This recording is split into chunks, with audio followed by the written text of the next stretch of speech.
His secretary scheduled his divorce attorney appointments, thinking I was clueless about their affair.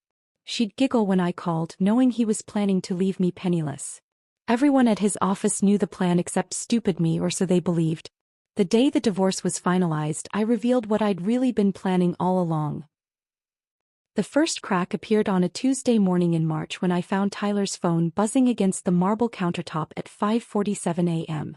Not unusual, except he was still asleep beside me, and the message preview read, "Can't wait to see you today, handsome."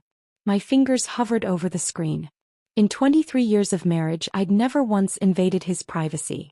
Trust had been our foundation, our unspoken agreement. But something cold slithered through my chest as I watched that message disappear, replaced by his usual alarm at 6 sharp. "Morning, beautiful," Tyler mumbled, reaching for his phone with practiced casualness. His thumb swiped the screen clean before I could blink. "Sleep well." "Like a rock," I lied, studying his face for tells I'd never needed to look for before. He smiled, the same boyish grin that had charmed me in college. But something felt rehearsed about it now, like he was performing rather than simply being. When had I started feeling like an audience to my own husband's life? The restaurant receipt fell from his jacket pocket 3 days later as I gathered clothes for dry cleaning. Chez Laurent, Thursday evening. I remembered Thursday clearly because I'd made his favorite pot roast and eaten alone again. The receipt showed 2 entrees, 2 glasses of wine, 1 shared dessert. The kind of intimate dinner we hadn't had in months. My hands trembled as I held the thin paper, imagining Tyler across from someone who wasn't me, sharing creme brulee while I scraped his untouched dinner into Tupperware containers. The betrayal felt physical, a sharp twist beneath my ribs that stole my breath. "Find anything interesting?" Tyler's voice from the doorway made me jump. I turned, the receipt still clutched in my palm. For a moment, we stared at each other across the chasm that had somehow opened in our bedroom. His eyes flicked to my hand and I watched his jaw tighten almost imperceptibly. "Just gathering your dry cleaning," I said, my voice surprisingly steady. He nodded slowly, but his gaze never left my face. "Thanks. You're always taking such good care of me." The words felt like mockery, though his tone remained gentle. I wanted to throw the receipt at him, demand explanations, fight for what we'd built together. Instead, I smiled and tucked it into my pocket. "Of course, honey. That's what wives do." But that night, after Tyler fell asleep with his phone clutched protectively against his chest, I lay awake staring at the ceiling and wondering when I'd become a stranger in my own marriage. The computer password discovery came 2 weeks later. I'd gone to print our tax documents from his home office, something I'd done countless times over the years. But when I tried to log in with his usual password, our wedding date followed by my initials, the screen flashed red. "Incorrect password." I tried variations. Our anniversary. His mother's birthday. The dog's name. Nothing. After 15 years of sharing everything, Tyler had locked me out of his digital life as efficiently as changing the locks on a house. The realization hit me like ice water. Whatever was happening, it was serious enough that he'd started covering his tracks. My reflection in his dark computer screen looked older than I remembered, more fragile. When had those lines appeared around my eyes? When had my husband started seeing me as a threat to be managed rather than a partner to be trusted? The phone calls to his office became a special kind of torture. Megan's voice grew progressively sweeter each time, like honey laced with poison. "Oh, hi there, Mrs. Matthews. Tyler's in a meeting right now, but I'll be sure to let him know you called." Her tone suggested she knew exactly why he couldn't come to the phone, and it had nothing to do with business meetings. There was an intimacy in the way she said his name, Tyler, not Mr. Matthews, that made my skin crawl. "Could you ask him to call me back? It's about dinner tonight." "Oh, I think he mentioned he'd be working late again. You know how dedicated he is to his projects."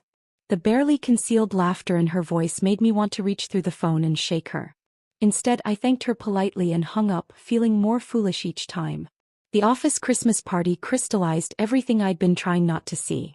Tyler had been distant for weeks, claiming stress about year-end deadlines, but he'd perked up considerably when I'd mentioned skipping the party.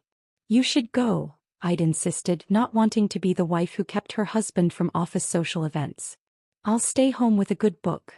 But something nagged at me as I watched him dress with unusual care, selecting his best suit and the cologne I'd given him for his birthday, cologne that had sat untouched on his dresser for months.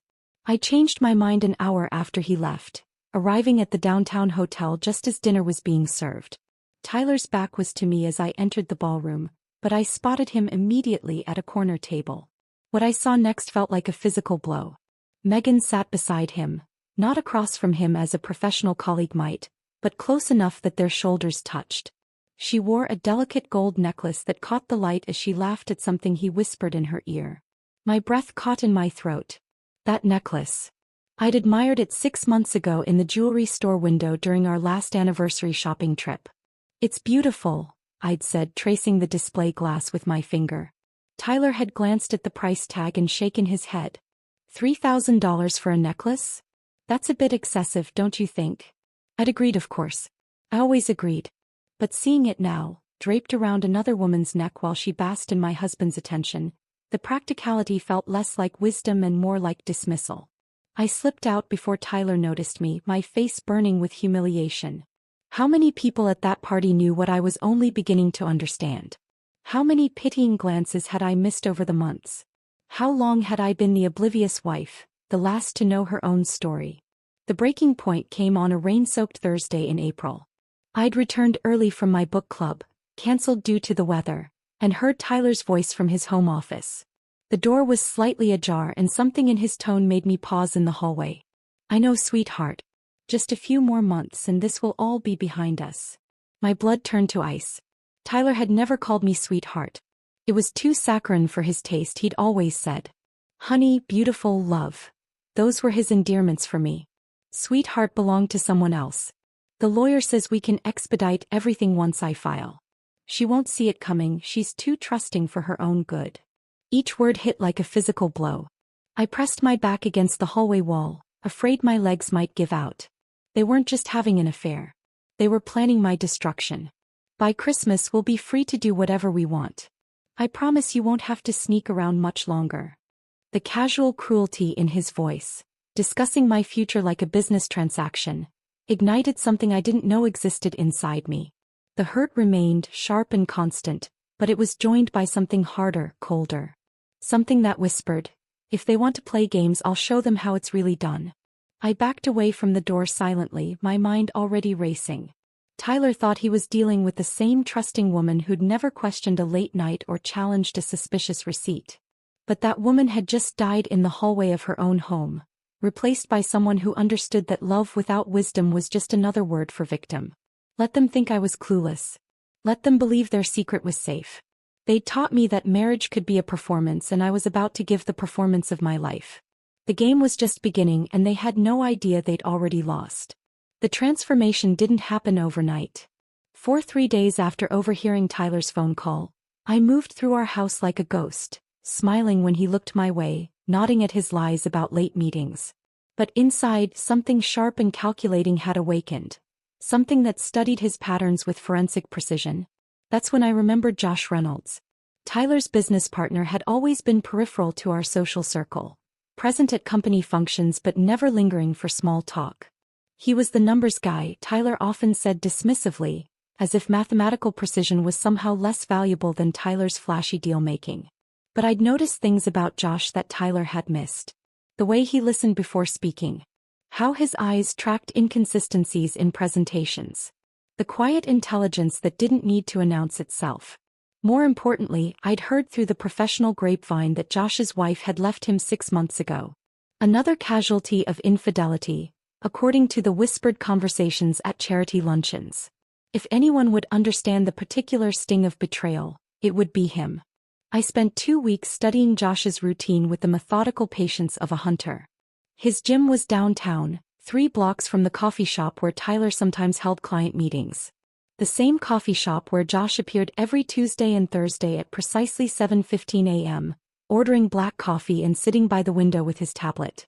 On the 3rd Thursday I was there waiting. Josh. I approached his table with carefully practiced surprise. I thought that was you. He looked up from his financial reports and for a moment, I saw something flicker across his face. Recognition followed by wariness. We both knew this meeting wasn't accidental. Sarah. Good to see you. He gestured to the empty chair across from him. Would you like to sit? His directness caught me off guard. No small talk about the weather or feigned surprise at the coincidence. Just an invitation to skip the pretense. I'd like that, I said, settling into the chair. I was hoping we might have a chance to talk. Josh closed his tablet and leaned back, studying me with the same analytical gaze I'd observed at board meetings. About Tyler? The question hung between us like a bridge I could either cross or retreat from. My heart hammered against my ribs, but my voice remained steady. Among other things, something shifted in his expression. Not sympathy exactly, but understanding. I assume you know about Megan. Hearing it confirmed so matter-of-factly should have hurt more than it did. Instead, I felt oddly relieved. No more pretending, no more dancing around obvious truths. I do now. The question is, what are you going to do with that information? Josh's smile was thin but genuine. The same thing you're going to do with what I tell you about Tyler's recent business decisions. That first conversation lasted 2 hours. Josh spoke with clinical precision about Tyler's increasingly erratic choices. Partnerships that made no financial sense, investments in companies that existed only on paper, sudden changes to profit-sharing agreements that benefited Tyler disproportionately. I've been documenting everything, Josh said, sliding a manila folder across the table. Initially for my own protection. Now I think it might serve a different purpose. The folder contained copies of emails, financial statements, and meeting notes that painted a picture of a man whose judgment had become fatally compromised. But more than that, it revealed something I'd never suspected. Tyler had been systematically positioning himself to cut Josh out of their most profitable ventures. He's planning to freeze you out, I realized aloud. Eventually.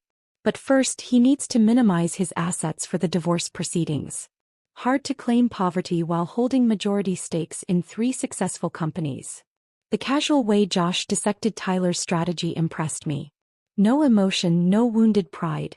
Just clear-eyed analysis of betrayal as a business problem to be solved. What do you need from me? I asked. His answer surprised me. Nothing. Yet. But when the time comes, I'll need someone who has access to Tyler's personal files. Someone he trusts completely. The irony wasn't lost on either of us. Over the following weeks, I became a different person entirely. Tyler saw the same compliant wife who packed his lunches and asked about his day. But that woman was a carefully constructed mask worn by someone much more dangerous. While Tyler worked late or claimed to, I worked too. His home office became my classroom, each document a lesson in the scope of his deception. Tyler had always handled our finances, claiming I was too emotional for such practical matters. I'd accepted this characterization because it seemed to make him happy to be needed. Now I understood it had been a strategy. The offshore account was hidden behind 3 shell companies, but Tyler's arrogance had left breadcrumbs. Bank statements tucked behind tax documents. Investment reports buried in insurance files. Account numbers written on sticky notes and forgotten in desk drawers. Each discovery felt like swallowing glass, but I photographed everything with steady hands. The beach house in Costa Rica I'd never heard of. Stock options in companies I didn't know he owned. Retirement accounts that should have been joint but were listed only in his name. By conservative estimates, Tyler had hidden nearly $2 million from me over the past 5 years. Money that should have been ours had been systematically funneled into accounts I couldn't access, properties I couldn't claim, investments that would disappear the moment he filed for divorce. But Tyler's greatest mistake was underestimating me. While he was busy covering his tracks from lawyers and judges, he never bothered hiding anything from his simple wife. Credit card statements lay open on his desk. Email accounts remained logged in on the home computer. Financial documents were filed with the casual organization of a man who believed himself untouchable. The evidence file grew thicker each night. Screenshots of email exchanges with asset managers. Photos of bank statements showing suspicious transfers. Recordings of phone calls made from the landline extension I'd learned to activate silently from the kitchen. But the most damaging discovery came accidentally. I'd been photographing a stack of investment reports when I knocked over a small wooden box on Tyler's desk. Business cards scattered across the floor. Contacts from conferences, potential clients, professional networking events. Mixed among them were cards for private investigators, divorce attorneys, and offshore banking specialists. But it was the handwritten note tucked beneath them that made my blood freeze. Handled the Cayman transfer. New account details attached. Destroy after memorizing. Megan wasn't just Tyler's mistress. She was his accomplice in financial fraud, actively helping him steal our marital assets. The secretary who giggled at my phone calls had been enabling theft on a massive scale. That night, I sat in my kitchen with a glass of wine and Josh's business card, finally understanding the true scope of the game being played against me. Tyler thought he was divorcing a naive housewife who would accept whatever scraps his lawyers threw her way. Instead, he was about to face someone who now understood his business better than he did, backed by a partner who had his own reasons for wanting Tyler destroyed. I picked up my phone and typed a simple message to Josh. The Cayman account. We need to talk. His response came within minutes. Tomorrow. Same place. Bring everything. As I prepared for bed, Tyler was still working late. But for the first time in months, his absence didn't hurt. I had work of my own to do, and unlike his, mine was built on truth instead of lies. The student had become the master and class was about to begin. Josh was already waiting when I arrived at the coffee shop the next morning, his usual black coffee untouched beside a spread of documents that looked deceptively casual. I slid into the seat across from him, my purse heavy with the evidence I'd gathered, a weight that felt both terrifying and empowering. The Cayman account, I said without preamble, placing a manila envelope on the table between us. Tyler's been moving money there for 3 years. Megan's been helping him. Josh opened the envelope with the careful precision of a surgeon, his expression unchanging as he reviewed the photographs and bank statements. When he finished, he looked up with something that might have been admiration. This is more than I hoped for. More than enough to trigger a fraud investigation if we need it. He paused, studying my face. The question is, what do you want to happen to them? The question hung in the air like smoke. What did I want? Justice? Revenge? Or something more complex? Something that would require Tyler and Megan to understand exactly how thoroughly they'd been outplayed? I want them to destroy themselves, I said finally. I want to give them just enough rope. Josh's smile was sharp and approving. Then we're going to need Tyler to trust you completely. Can you do that? The challenge in his voice sparked something fierce inside me. Watch me. That evening, I launched my performance as the grieving wife who desperately wanted to save her marriage. Tyler was in his office again, ostensibly working, though I suspected he was texting with Megan, when I knocked softly on his door. Tyler? Could we talk? He looked up with barely concealed irritation, but something in my expression must have triggered his guilt because his face softened into what I now recognized as his practiced sympathy mask. Of course, sweetheart. Come in. I sat in the chair across from his desk, the same one where I'd discovered his hidden documents just days before. Now it felt like a stage, and I was about to give the performance of my life. I know things have been difficult between us lately, I began, letting my voice crack slightly. I feel like I'm losing you and I don't know how to fight for us anymore. Tyler's discomfort was palpable.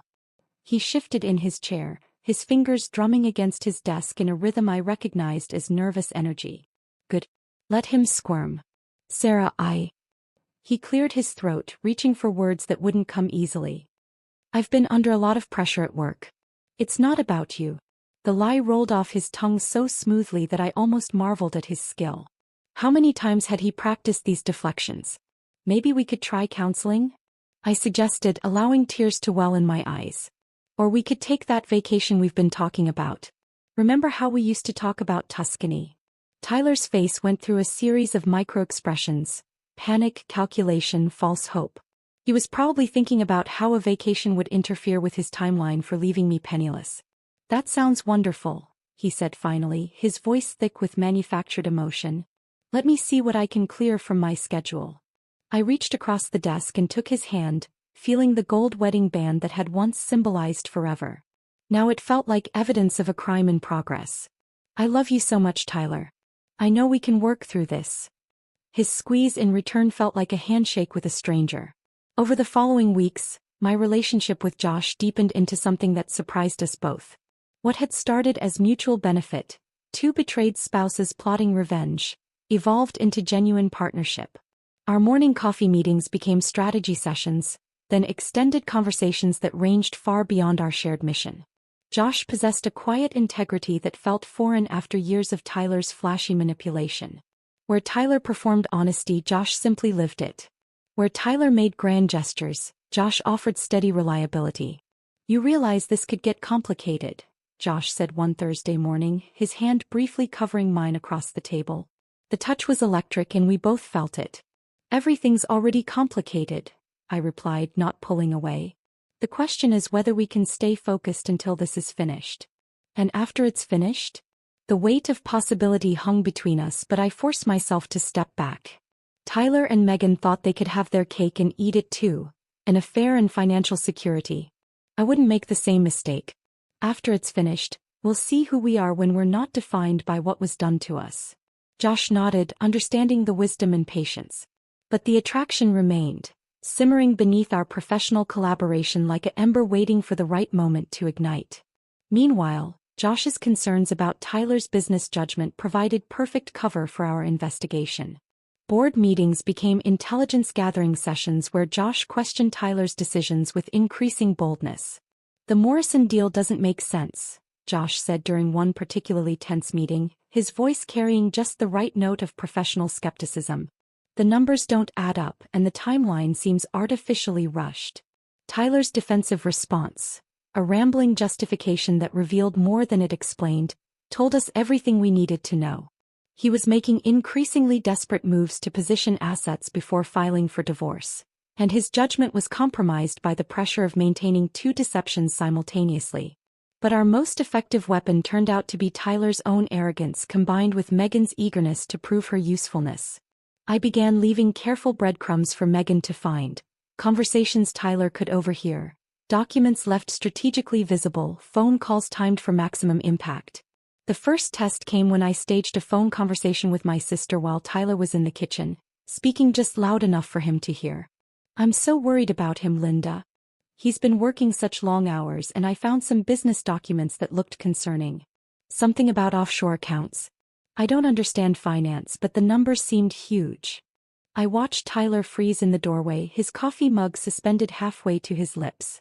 The panic that flashed across his face was deeply satisfying. Within 2 days, Josh reported that Tyler had suddenly developed an interest in streamlining their international holdings. Megan, Josh's sources told him, had been asking detailed questions about asset protection strategies. My false concern had triggered exactly the response we wanted. Tyler was moving money in ways that would be easy to track and harder to justify legally. The next planted seed was even more effective. During another private conversation Tyler was meant to overhear, I mentioned receiving a call from an old college friend who worked in financial forensics. "She specializes in finding hidden assets in divorce cases," I said into the phone, my voice trembling with manufactured worry. I told her I was probably being paranoid, but she said I should document everything just in case. She even offered to look over our financial records for free. Tyler's reaction was swift and predictable. He suddenly became the attentive husband again, suggesting we simplify our financial arrangements to make things easier for you to understand, sweetheart. What he was really doing was moving assets even more aggressively, each transfer creating a paper trail that Josh was carefully documenting. But the most delicious irony was watching Tyler convince himself that he was protecting his secrets while actually exposing them. Every lie he told in response to my planted fears revealed more about his strategy. Every reassurance he offered Megan, conversations I could hear through the thin walls of his office, gave us deeper insight into their timeline. "She doesn't suspect anything," I heard him tell Megan one evening. "If anything, she's becoming more dependent on me. This will be easier than I thought." As I stood in the hallway listening to my husband discuss my destruction with his mistress, I felt no pain, only cold satisfaction. They thought they were playing chess while I was learning checkers. They had no idea I'd already achieved checkmate. The divorce papers arrived on a Tuesday morning in September, delivered by a courier who looked apologetic as I signed for them. Tyler wasn't home. He'd started staying at his downtown apartment more frequently, claiming the tension at home was affecting his work. In reality, he was probably celebrating with Megan, toasting what they believed would be their victory. I read through the filing with clinical detachment, admiring the thoroughness of Tyler's deception. According to his attorney's narrative, I was an unstable, financially irresponsible wife who had contributed nothing to our marital assets. The proposed settlement was insulting, enough to rent a modest apartment and buy groceries, but nothing approaching what I was legally entitled to after 23 years of marriage. What Tyler didn't know was that I'd been meeting with my own attorney for 6 weeks. Catherine Brennan was nothing like the theatrical divorce lawyers Tyler preferred. She was quiet, methodical, and had built her reputation dismantling the financial fortresses of cheating husbands. When I'd shown her my evidence file, her eyes had lit up with the predatory gleam of a shark sensing blood in the water. "We're going to let them think they're winning," she'd explained during our strategy session. "Your husband's arrogance will be his downfall. Men like Tyler never read the fine print when they think they're getting everything they want." Now, sitting in my kitchen with his divorce petition, I understood exactly what she meant. Tyler's lawyer had crafted agreements that looked devastating to me on the surface but contained language that would actually protect my interests once my hidden assets were revealed. Every concession I would make in court was carefully designed to benefit me in ways Tyler couldn't comprehend. The first hearing was scheduled for October 15th. I had 4 weeks to perfect my performance as the devastated, helpless wife. I started by hiring an obviously incompetent attorney named Robert Walsh, a man whose reputation for losing high-profile cases was exactly what I needed. Tyler's surveillance would reveal that I'd chosen poorly, confirming his belief that I was too emotional to fight effectively. Meanwhile, Catherine remained invisible, officially representing me only as a financial consultant, while she orchestrated the real legal strategy. The courthouse performance required every ounce of acting ability I possessed. I dressed in subdued colors, carried tissues in my purse, and let my shoulders slump with defeat as I walked past Tyler and his high-powered legal team. "Mrs. Matthews," Tyler's attorney began with practiced condescension, "your husband has been more than generous in his settlement offer. Given your lack of contribution to the marital assets and your history of financial irresponsibility." I dabbed at my eyes with a tissue, letting my voice crack as I interrupted. "I just want to be fair. Tyler worked so hard for everything we have. I don't want to be vindictive." The judge's expression softened with sympathy, while Tyler's lawyer smiled like a cat with cream. They saw exactly what I wanted them to see, a broken woman who knew she was beaten. Each concession I made felt like a small victory. When I agreed to waive my claim to Tyler's offshore holdings, I could practically see him relaxing in his chair. He had no idea that my waiver specifically excluded accounts I could prove were hidden fraudulently, a distinction that would become crucial once Josh's business investigation went public. When I tearfully accepted a smaller share of the house sale proceeds, Tyler's attorney actually patted my shoulder in mock sympathy. What they didn't realize was that my smaller share was calculated based on the house's artificially low appraisal, an appraisal that would be challenged once my real attorney revealed Tyler's attempts to devalue marital assets. But the most satisfying moment came when I signed away my rights to Tyler's legitimate business interests. The document was thick with legal language that Tyler barely glanced at, trusting his attorney's assurance that it protected all his assets. What Tyler missed, because his arrogance made him sloppy, was the clause defining legitimate business interests. Any holdings connected to fraudulent activity or financial misconduct would remain part of the marital estate. Since Josh's investigation would soon reveal Tyler's pattern of financial irresponsibility, my signature was actually protecting my claim to the most valuable assets. While the legal theater played out in court, Josh was orchestrating his own performance in the boardroom. Tyler had become so focused on the divorce proceedings that he was missing the corporate coup happening under his nose. "I'm concerned about Tyler's judgment lately," Josh said during a board meeting I learned about through carefully planted sources. "The Morrison deal was a disaster, and these offshore investments seem incredibly risky." The other partners had begun to notice Tyler's erratic behavior. His absences from important meetings. His distracted performance during client presentations. His defensive responses to legitimate questions about company finances. Josh had built a coalition slowly and carefully, never directly attacking Tyler but simply raising concerns about fiduciary responsibility and protecting shareholder interests. By the time Tyler realized what was happening, Josh had already secured the support needed to call for a comprehensive financial audit. The audit was Tyler's worst nightmare. Not only would it reveal his hidden assets, but it would expose his use of company resources to fund his personal offshore accounts. What Tyler had thought was clever asset protection would be revealed as embezzlement. But perhaps the most entertaining development was watching Megan's growing desperation as the divorce proceedings dragged on. She'd expected Tyler to be free and financially secure within weeks. Instead, she found herself dealing with a man increasingly consumed by legal battles and mounting pressure from his business partners. I watched their relationship crumble through carefully observed details.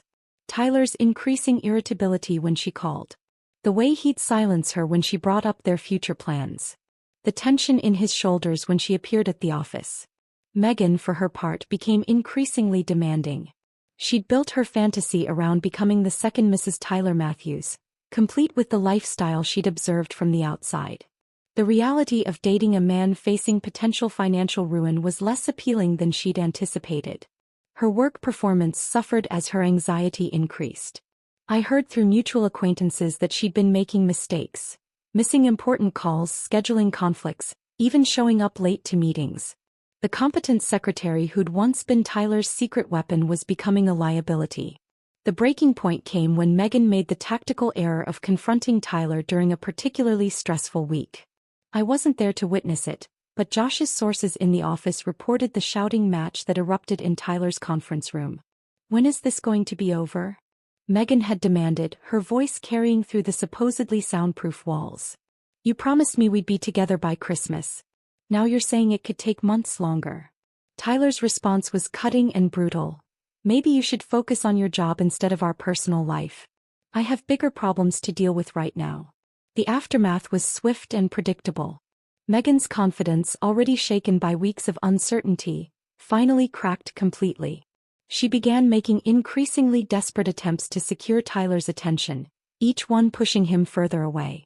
By November, Tyler was avoiding her calls and working from home more often, not because he wanted to spend time with me, but because he couldn't handle Megan's mounting hysteria. The woman who'd once been his escape from marital problems had become another source of stress. As I watched their affair implode under the pressure of my carefully orchestrated chaos, I felt no sympathy for either of them. They'd planned to destroy my life for their temporary pleasure.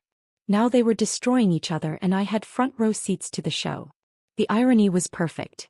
Tyler's attempt to escape one difficult woman had trapped him with an even more demanding one, while the wife he'd planned to discard was systematically dismantling everything he'd built. Justice had never tasted so sweet.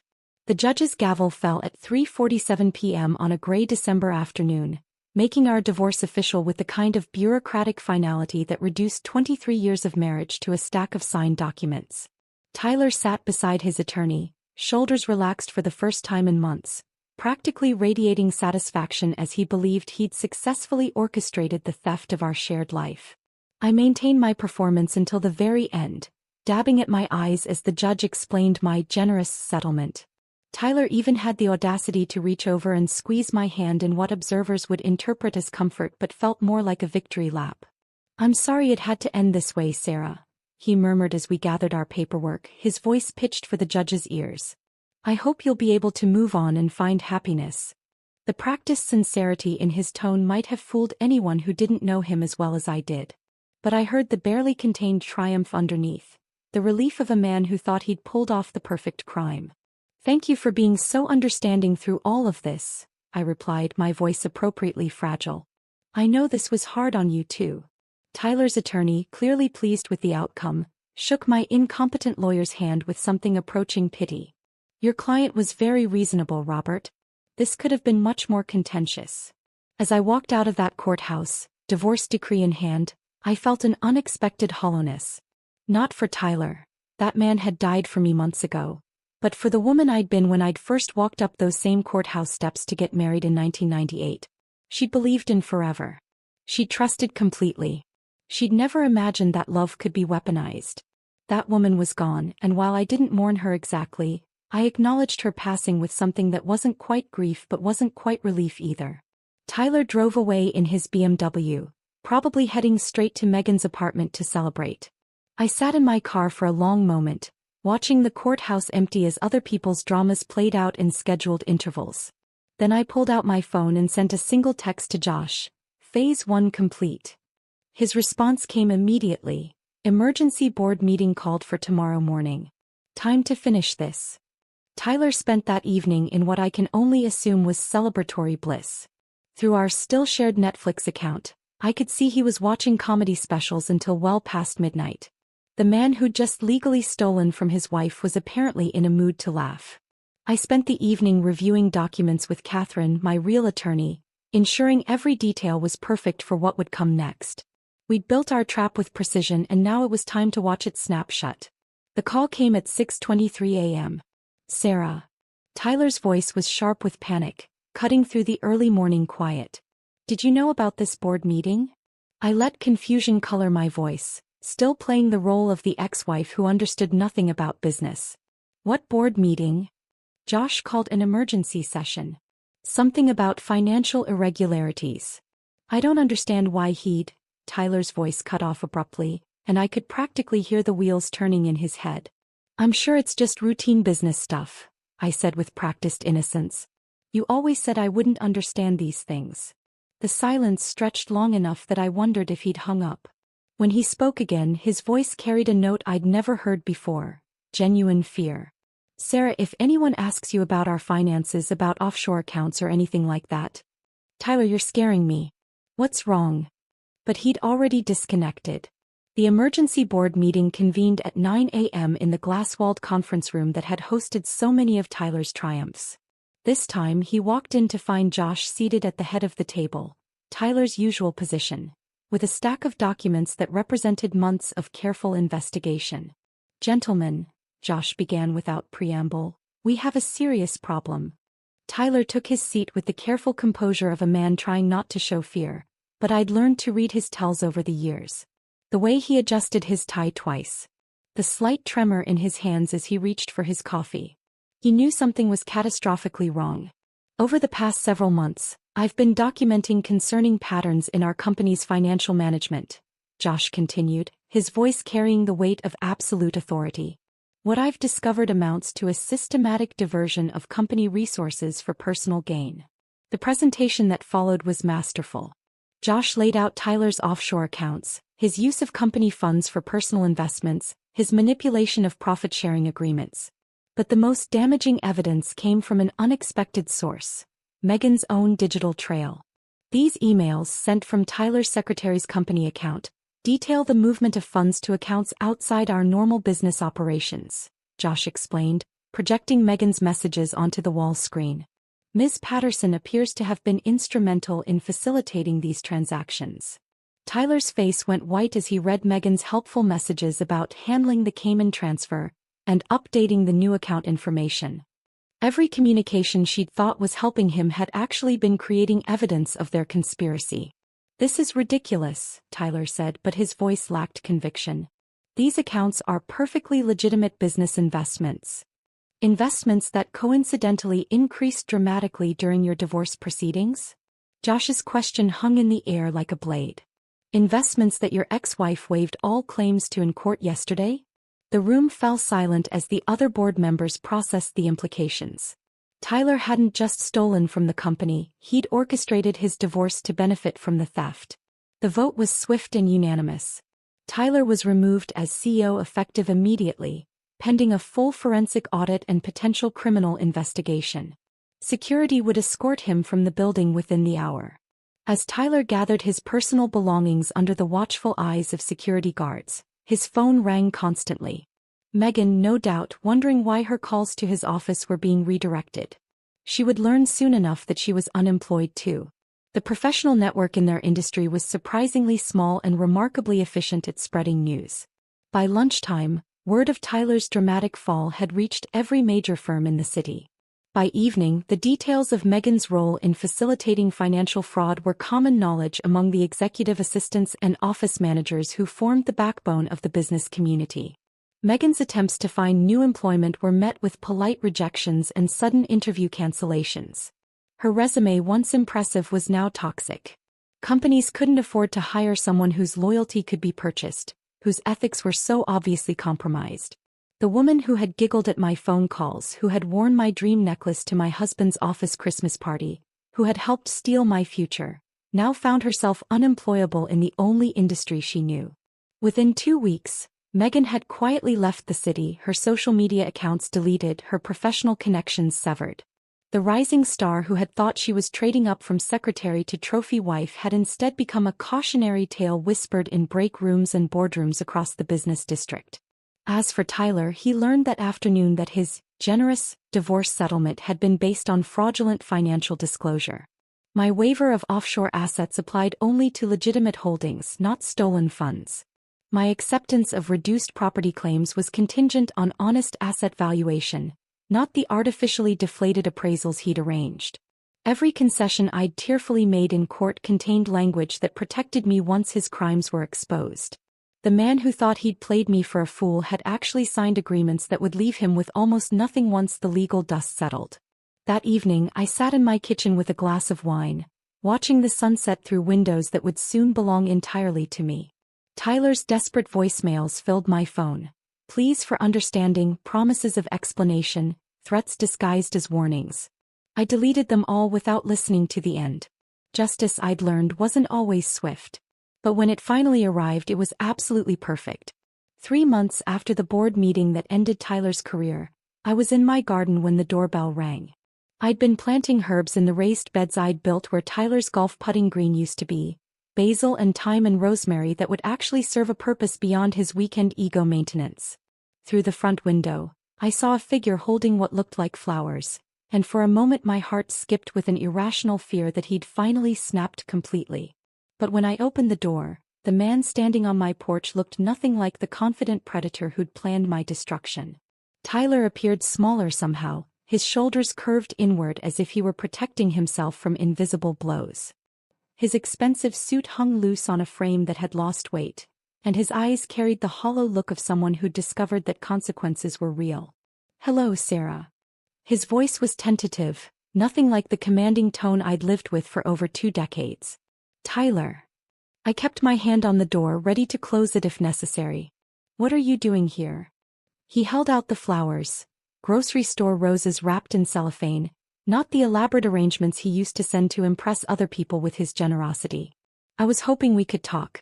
I know I don't deserve it, but I've been doing a lot of thinking and I realized." "You realized what exactly?" The question seemed to catch him off guard. He'd probably practiced this speech, rehearsed the right combination of remorse and charm that had worked on me so many times before.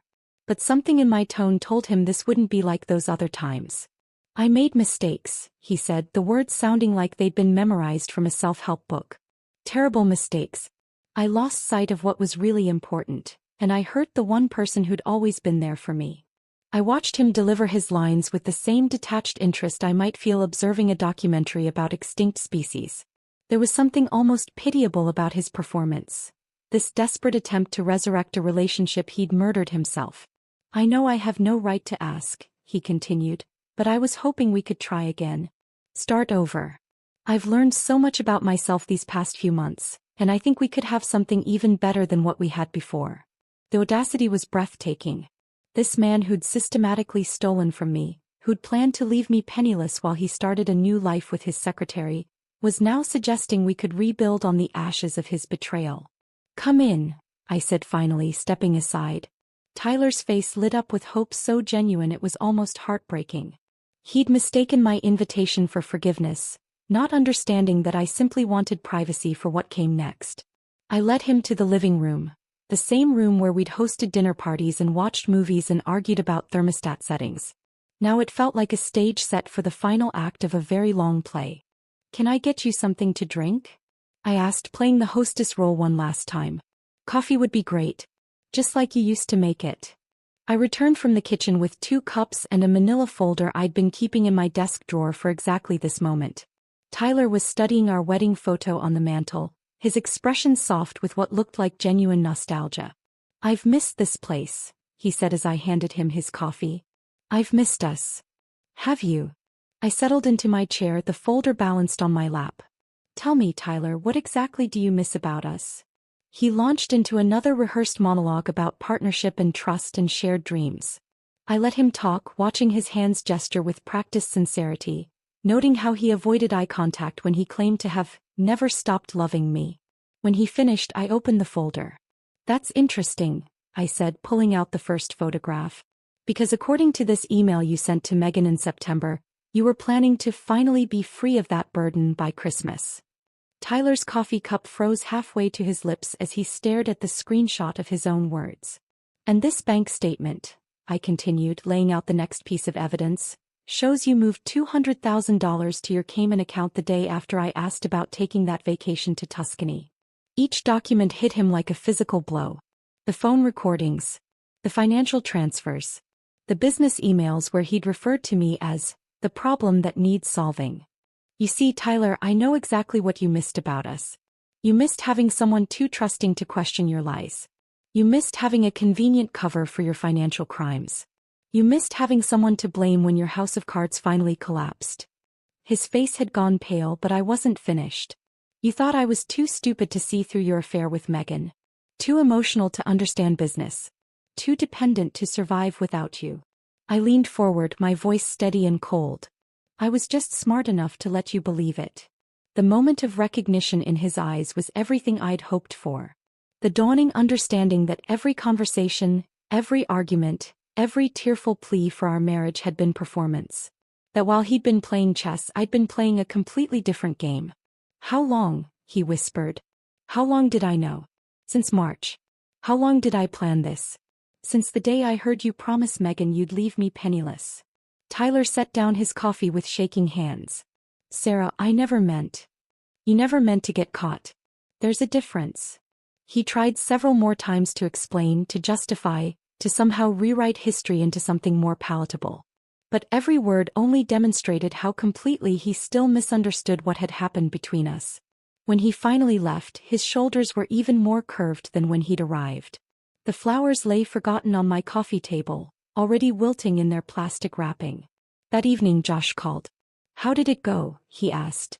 Exactly as expected. He still thinks this is about hurt feelings instead of calculated justice. Are you all right? The question surprised me with its genuine concern. Over the months of our partnership, Josh had become someone I could trust completely. A rare gift after Tyler's betrayal. But we'd both been careful not to let our attraction complicate the mission. I'm perfect, I said and meant it. What about you? Ready for your new life as CEO? Josh had officially taken control of the company the week before, with unanimous board support. Tyler's removal had actually strengthened the business, freeing it from the toxic decision-making that had been slowly destroying it. It feels right, he said. But I wanted to ask you something. I'm moving to the Boston office to oversee the expansion there. I was wondering if you'd like to come with me. The invitation hung between us, loaded with possibilities and complications. 6 months ago I might have said yes without hesitation, trading one relationship for another. But the woman Tyler's betrayal had created was smarter than that. Josh, I said gently, we're both still figuring out who we are without our old lives. Maybe we should do that separately before we try to build something new together. His laugh was warm and understanding. I was hoping you'd say that. It means you've really learned to trust yourself. I have. For the first time in my adult life, I'm making decisions based on what I want instead of what someone else expects from me. We agreed to stay in touch, to let whatever might develop between us happen naturally rather than forcing it. Josh was a good man, honest in ways Tyler had never been, but I needed to discover who I was when I wasn't defined by any man at all. 6 months later I was grocery shopping when I saw her. Megan stood in the frozen food aisle, her cart half full of budget items and her appearance significantly less polished than I remembered. She looked older, more tired, wearing clothes that suggested either a different lifestyle or different circumstances.